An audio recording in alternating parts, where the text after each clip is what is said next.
Halo semuanya, makasih udah milih untuk menonton video ini. Aku Neni dan selamat datang di Chiller, Cewek Thriller.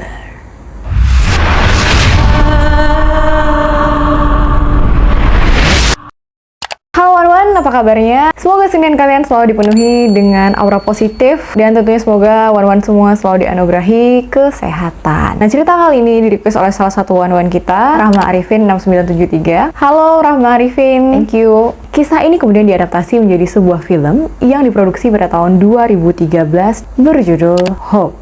Hope mengisahkan tentang seorang gadis belia yang berusia 8 tahun yang pergi ke sekolahnya melewati rute yang biasa dia lalui. Namun, ternyata hari itu bukanlah hari yang biasa bagi dirinya. Nayong ditinggalkan dalam keadaan sekarat begitu saja, hingga gadis malang ini mengalami kerusakan yang sangat fatal pada 80% organ tubuhnya. Inilah kisah yang terjadi pada tahun 2008 di Korea Selatan. Seperti apa kisah lengkapnya? Tanpa babi bu. Ini dia The Story.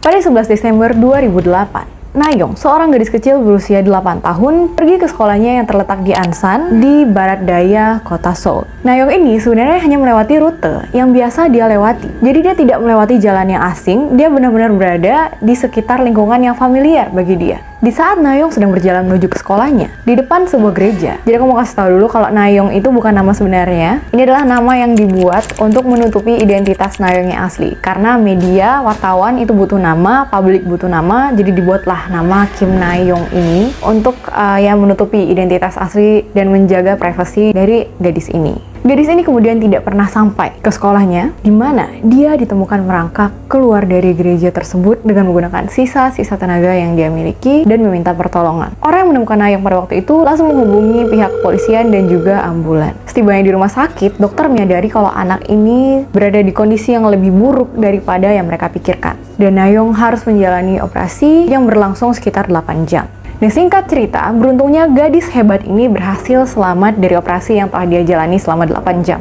Namun sayangnya, keluarganya diberitahu bahwa Nayong akan mengalami kerusakan permanen pada bagian, mohon maaf, ya, sehingga dia harus mendapatkan anus buatan. Bahkan dia juga membutuhkan kantong untuk bisa buang air. Pada titik ini, Nayong yang sudah pulih kemudian bercerita kepada tim penyidik tentang apa yang sebenarnya terjadi pada saat dia berangkat ke sekolahnya. Jadi, di saat Nayong sedang berjalan, dia bertemu dengan seorang pria asing yang bertanya, "Kamu mau pergi gereja?" Nayong menjawab, "Enggak, saya mau ke sekolah, Om." "Kamu pergi gereja dong." Pria itu bilang kayak gitu. Dan di sanalah dia dengan cepat membungkam mulut Nayong dan mengangkatnya ke dalam kamar mandi yang berada di lantai 1 gereja. Di sana, pria itu mendudukkan Nayong di kloset yang tertutup dan kemudian, mohon maaf, pria itu melepas celananya sendiri serta memaksa Nayong untuk memasukkan ke mulut Nayong. Gadis kecil ini tentu aja ketakutan dan dia menangis sejadi-jadinya dan akhirnya si pria asing ini memukul wajah Nayong berkali-kali, menggigit pipinya, kemudian mencekiknya hingga gadis ini kehilangan kesadarannya. Di sanalah dia melakukan kekerasan seksual yang sangat brutal. Setelah dia mencelakai Nayong sedemikian rupa, dia kemudian membasuh tubuh Nayong, membersihkan bagian belakang toilet, mengepel lantai, bukan untuk membersihkan semua itu, tapi untuk menghilangkan sidik jarinya dan DNA-nya.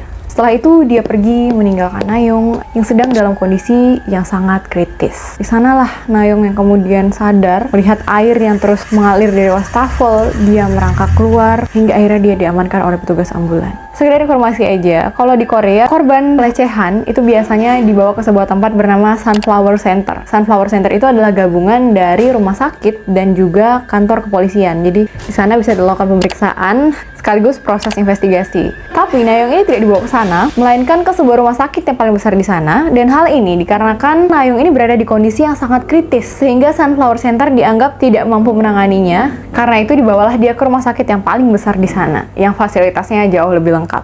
Nah, seperti apa sih kondisi Nayong pada saat dia ditemukan? Jadi Nayong ini ditemukan dalam kondisi wajah yang sangat lebam, usus yang mohon maaf menggantung keluar, serta tubuh yang bersimbah Sementara Nayong ditangani oleh pihak rumah sakit, tim forensik melakukan olah TKP demi menemukan jejak-jejak dari pelaku kejahatan. Namun sayangnya mereka tidak menemukan apapun karena TKP-nya benar-benar sudah dikacau oleh sapu pel yang digunakan pelaku tadi. Tim forensik mendatangi bilik toilet yang berukuran 3 meter persegi itu dan melihat kondisi yang sangat kacau, di mana toilet itu sudah bersimbah milik Nayong, dan di tembok juga ada percikan. Di sebelah kiri kloset itu ada tas sekolah Nayong, dan di sebelah kanannya ada sepatu Nayong. Dan ada sebuah sapu pel yang berada di luar bilik tersebut. Nah, seperti aku bilang tadi, di olah TKP ini sayangnya penyidik cukup kesulitan menemukan sidik jari pelaku. Akan tetapi, setelah 6 jam pencarian, beruntungnya mereka berhasil menemukan 3 buah sidik jari yang berada di bagian pintu luar toilet tersebut. Nah, jadi si pelaku ini, dia kan membersihkan bagian dalam toilet karena dia ngira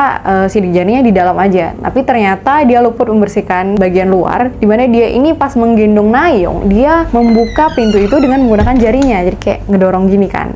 Dari sanalah diketahui bahwa pelaku ini adalah seorang pria berusia 56 tahun yang merupakan seorang residivis bernama Cho Do-son. Sedikit tentang Cho Do-son, dia ini adalah seorang pria beristri, di mana istrinya ini selalu bilang bahwa dia adalah seorang suami yang baik, dia sangat sayang sama keluarganya. Bahkan istrinya mengatakan suaminya ini sering memasak nasi dan juga lauk pauk di rumah mereka. Intinya istrinya mengatakan bahwa suaminya ini suami penyayang lah, yang selalu membantu dia selama 20 tahun pernikahan mereka dalam melakukan pekerjaan rumah tangga. Akan tetapi mungkin istrinya tidak terlalu mengenal suaminya atau berpura-pura tidak mengenalnya. Cho Do-son lahir pada tanggal 18 Oktober 1952 dan dia ini dikeluarkan pada saat dia bersekolah di sekolah menengah pertama. Lalu kemudian di sanalah dia memulai kejahatan pertamanya. Kejahatan pertama Cho Do-yeon adalah dia mencuri sebuah sepeda. Dia kemudian ditangkap dan dibebaskan kembali karena dia adalah seorang anak di bawah umur. Namun meskipun dia sudah pernah ditangkap nih, dia ini tidak merasa jera. Kejahatan dilakukan oleh Cho Do-son tidak berhenti sampai di sana, di mana dia tertangkap basah memeras uang dari sebuah kios yang berada di pinggir jalan. Dan di sana dia mendapatkan hukuman selama 1 tahun 6 bulan di dalam tahanan remaja. 5 tahun kemudian, dia masuk kembali ke dalam tahanan selama 8 bulan dikarenakan dia melakukan kasus pencurian yang lebih serius. Dan saat dia dewasa, tepatnya saat dia berusia 31 tahun, dia kembali ditangkap lagi karena dia melakukan penyerangan secara seksual kepada seorang gadis berusia 19 tahun yang bekerja part-time tidak jauh dari rumahnya. Untuk kasus ini, dia ditahan selama 3 tahun, sedangkan gadis tersebut harus dirawat selama 30 hari untuk memulihkan kesehatan fisik dan juga mentalnya. Tapi pastinya 30 hari tidak akan cukup untuk memulihkan kesehatan mentalnya. Setelah 3 tahun, dia tentunya dibebaskan lagi, dan kemudian dia melakukan kejahatan lagi, yaitu dia menyerang seorang nyonya pemilik bar, dan untuk itu dia hanya dikenakan denda. Tetapi pada usia 39 tahun, dia melakukan kesalahan lagi, kejahatan lagi, yaitu dia menghabisi nyawa seorang pria berusia 60 tahun hanya dikarenakan pria itu memuji Presiden Korea Selatan Cho Do-hwan. Cuma gara-gara itu dia menghabisi nyawa pria ini. Dia memukuli pria itu sampai pria tersebut kehilangan nyawanya. Untuk ini dia ditahan di rumah sakit jiwa karena dia dianggap terlalu mabuk untuk dapat mengendalikan dirinya. Jadi dia minum pada waktu itu. Nah, setelah itu ada sekitar 17 hukuman lagi. Aku nggak tahu ini total semuanya 17 atau setelah list yang aku bilang tadi. Pokoknya ada banyak banget hukuman yang didapatkan oleh Cho Do-son ini, tindakan-tindakan kriminal yang telah dia buat. Dan bahkan sebagian dari kejahatan yang dilakukan itu dia sudah menjalani hidup bersama dengan istrinya. Jadi istrinya ini selalu berada di sisinya. Istrinya menjenguk dia ke penjara, istrinya membawakan makanan. Tapi setiap dimintai keterangan, istrinya ini selalu menjawab tidak tahu atau tidak ingat.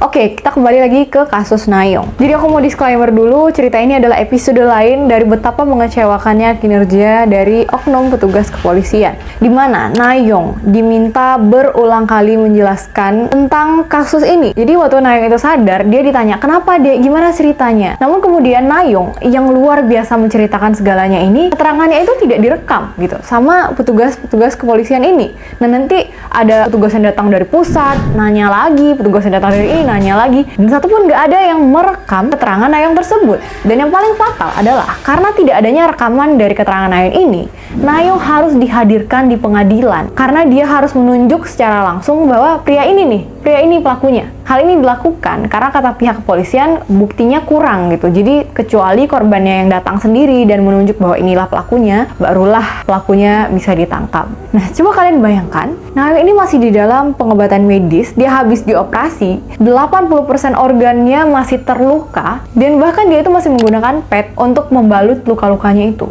Dan tentunya semua itu dia lakukan demi mendapatkan keadilan. Di sisi lain, Cho Do-yeon yang merupakan pelaku dari kasus ini, selama proses peradilan, dia itu selalu menunjukkan gelagat kalau dia itu adalah pria yang sopan, pria yang baik, dia selalu membukukan badan ke siapapun, terutama ke hakim. Dia bahkan menuliskan 300 surat yang bertuliskan, "Saya bukanlah monster yang tega melakukan hal sekeji itu kepada gadis 8 tahun. Nah, dan ketika Nahyong bersaksi, pengacara dari Cho Do-yeon ini menanyakan sebuah pertanyaan yang Nahyong tidak tahu kalau pada akhirnya jawabannya akan menjadi pedang bermata dua bagi dirinya.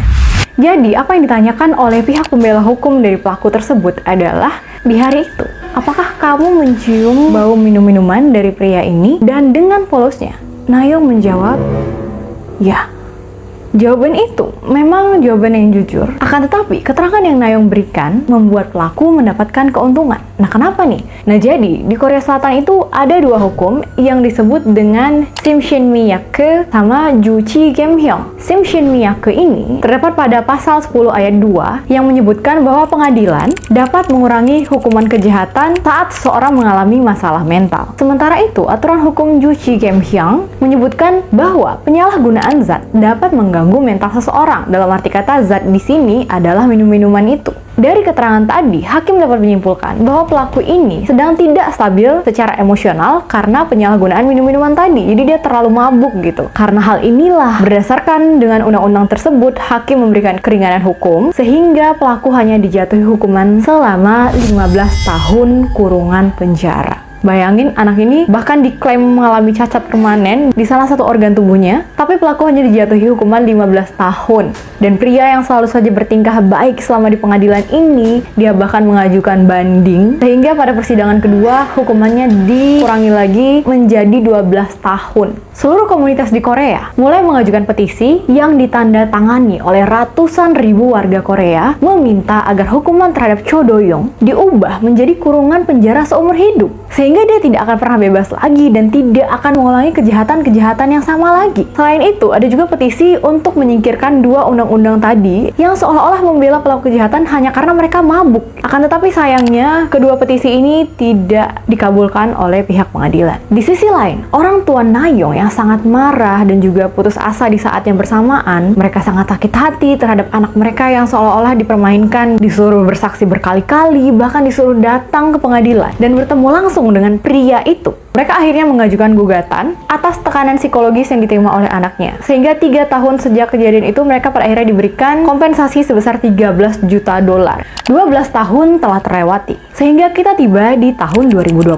tepatnya sesaat sebelum Cho Do-yeon dibebaskan. Protes di mana-mana mulai dilakukan. Pembebasan pria ini telah memicu kecemasan dan juga ketakutan bagi masyarakat Korea Selatan. Lebih dari 600.000 orang menandatangani petisi dalam situs kepresidenan Gedung Biru. Orang-orang menyerukan untuk melakukan persidangan ulang dan menolak pria tersebut untuk kembali berbaur ke tengah-tengah masyarakat. Komunitas-komunitas memegang papan ataupun kertas yang bertuliskan protes-protes terhadap pembebasan Cho Do-yeon. Mereka bahkan berlarian, tidur di jalan. Pokoknya situasinya benar-benar kacau. Bahkan orang-orang juga menelpon ke kantor pusat Ansan untuk menanyakan di mana sih rumah Cho Do-yeon itu, karena mereka itu pengen, nggak tahu ya, pengen menghindari daerah tersebut biar mereka aman, atau emang pengen melakukan sesuatu kepada pria tersebut. Saking kesalnya masyarakat sama dia. Ayah Nahyong juga membuat surat kepada pemerintah yang bertuliskan 11 tahun lalu pemerintah berjanji untuk mengisolasi pria ini jauh dari masyarakat. Aku yakin pemerintah akan menepati janji mereka.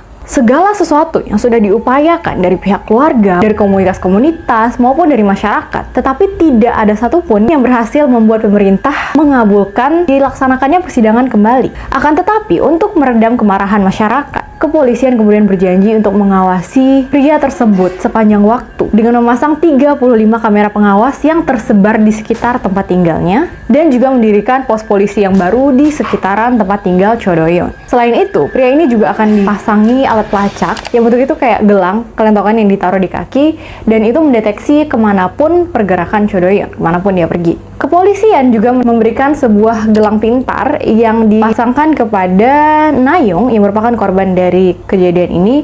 Akan tetapi ayah Na-young menolak untuk menerima gelang tersebut karena hal itu ditakutkan akan menimbulkan trauma kepada Na-young dan selalu merasa ketakutan setiap waktu dia melihat gelang itu. Karena gelang itu dia katanya akan mendeteksi kalau seandainya Cho Do-yeon di dekat Na-young, jadi kayak ada bunyi alarm gitu. Bayangin kalau momen itu benar-benar terjadi, betapa takutnya Na-young dan tentunya traumanya terhadap hari itu akan kembali lagi. Dan juga ayahnya mengkhawatirkan tentang bagaimana orang-orang mungkin akan mengenali anaknya, karena sampai detik ini pun identitas dari korbannya tidak diketahui oleh publik, sehingga ditakutkan dengan menggunakan gelang tersebut orang-orang malah lebih mudah untuk mengidentifikasi gadis ini sebagai Na-young ataupun korban dari kejahatan ini. Nah, dengan segala upaya pemerintah yang ingin meredam kemarahan dan juga ketakutan publik, akan tetapi semua itu tidak mengurangi kecemasan publik, tidak membuat publik merasa membaik, dan banyak orang menyatakan pendapat tentang betapa lemahnya hukuman terhadap Cho Do-yeon ini. 그런 거 아닐까. 그리고 말 그대로 법을 주고 나서 더 얘기의 삶의 기회를 이렇게 생각을 하고 판을 내리는 것 같아서 좀 다른 나라에 비해. Kemudian di sanalah pada tanggal 12 Desember 2020, Cho Do-yeon secara resmi dibebaskan dari tahanan. Pria dengan rambut abu-abu tersebut tiba dengan menggunakan mobil van milik pemerintah yang dikawal oleh banyak petugas lapas. Udah kayak seleb aja tuh dia, dilindungin gitu. Sejumlah pengunjuk rasa mulai meneriaki dia, bahkan melemparkan telur kepadanya dan menendangi mobil yang dia tumpangi. Gelombang unjuk rasa itu menyerukan eksekusi dia atau iya. Dan yang lebih parahnya lagi, ternyata Cho Do-yeon ini tinggal tidak jauh dari rumah Na-young. Jadi kayak cuma selisih 2 jalan gitu. Cho Do-yeon kemudian dalam satu kesempatan menyatakan permintaan maafnya dan dia berjanji untuk hidup dengan baik tanpa membuat kontroversi apapun. Tetapi tentu aja publik nggak percaya dong sama omongan residivis yang keluar masuk penjara dengan kejahatan yang sama. Publik takut dia akan kembali lagi untuk berkeliaran di sekitaran sekolah. Karena rumahnya ini kan nggak jauh dari sekolah ya. Jadi publik takut kalau dia itu berkeliaran lagi di sekitaran sekolah, sama seperti yang dia lakukan kepada Na-young dulu. Nah, itulah akhir dari cerita ini. Ayahnya berkata pada awalnya putrinya terlihat seperti makhluk hidup tanpa jiwa. Dia harus menerima perawatan sebanyak 2 kali seminggu dan juga perawatan psikologi selama 4 tahun sebelum akhirnya dia lulus sekolah dasar. Betapa menyedihkan melihat Na-young hidup dengan luka yang dia punya secara fisik maupun mental. Bahkan ayahnya berkata, meskipun dia sudah kembali sekolah dan hidup seperti biasa, namun dia tidak pernah bisa menikmati menonton berita bersama keluarganya. Pernah pada suatu ketika mereka nonton berita dan itu ada berita tentang pelecehan dengan kasus yang hampir sama, dan Na-young pingsan saat menonton kejadian itu. Betapa dia itu tidak pernah sama lagi. Bahkan ketika dia, sekarang kan dia usianya 23 tahun, dia sudah berkuliah, dia pernah di asrama, dan dia dulu pernah punya TV di asramanya, tapi dia minta ayahnya untuk ambil lagi TV itu. Jadi dia cuma pakai handphonenya untuk nonton-nonton kartun gitu. Keluarga Na-young akhirnya memutuskan untuk meninggalkan kota tersebut, meskipun keluarga Na-young sudah sempat menawarkan uang kepada Cho Do-yeon biar dia pindah dari tempat tinggal itu. Tidak diketahui dia menerimanya atau tidak, tapi dia tetap tinggal di daerah itu. Jadi yang mengalah adalah Na-young dan keluarga. Mereka sangat menyayangkan mereka lah yang pada akhirnya harus mengalah dengan keluar dari kota Ansan. Padahal di sekeliling mereka ada guru dan orang-orang yang sangat membantu dalam banyak hal. Akan tetapi inilah yang harus dilakukan demi menjaga mental anaknya dan demi menjaga mental keluarganya juga. Bahkan keluarganya itu kemana-mana pakai walkie-talkie untuk saling menghubungi satu sama lain apabila terjadi sesuatu gitu. Dan juga mereka membawa senjata kayak setrum gitu kalau terjadi suatu tindak kejahatan. Sampai setrauma itu mereka. Dan yang seperti aku bilang tadi, cerita ini diangkat menjadi film dengan judul Hope, tentang betapa kuatnya anak ini dan keluarganya mengarungi semua musibah ini, dan betapa pemerintah tidak terlalu bertindak banyak, bahkan cenderung untuk melindungi pelaku atas nama hak azazi. Jadi ayahnya tuh sempat bilang juga, pelaku dilindungi atas nama hak asasi manusia, tetapi korban selalu saja disuruh untuk bersembunyi seumur hidup mereka. Itu sih yang disayangkan dari kasus ini. Oke, semoga kita semua dijauhkan dari hal-hal buruk seperti ini. Meskipun kita sudah berhati-hati, meskipun kita sudah waspada, akan tetapi jangan lupa untuk terus berdoa untuk dihindarkan dari kejadian-kejadian kayak gini. Semoga Nayeong segera lekas pulih. Semoga dia sangat bahagia di sekitar orang-orang yang sangat mencintainya. Oke, segitu dulu video ini. Aku minta maaf apabila ada kesalahan dalam cara aku menyampaikan atau menyimpulkan materi yang aku sampaikan. Karena semua ini aku dapat hanya dari media yang beredar aja kawan-kawan. Jangan lupa like, subscribe, dan tinggalkan juga komentar positif biar aku lebih semangat lagi upload videonya. Nyalakan juga notifikasi biar kalian tahu kalau aku upload video baru dan share ke teman-teman kalian yang suka cerita-cerita kayak gini. Video ini dibuat tanpa ada maksud untuk menginspirasi tindak kriminal, menakuti, atau membuka aib siapapun, tetapi untuk dijadikan bahan pembelajaran pada kita semua agar lebih waspada dalam menjaga diri sendiri maupun orang-orang tercinta. Sampai jumpa di videoku yang lainnya. Bye!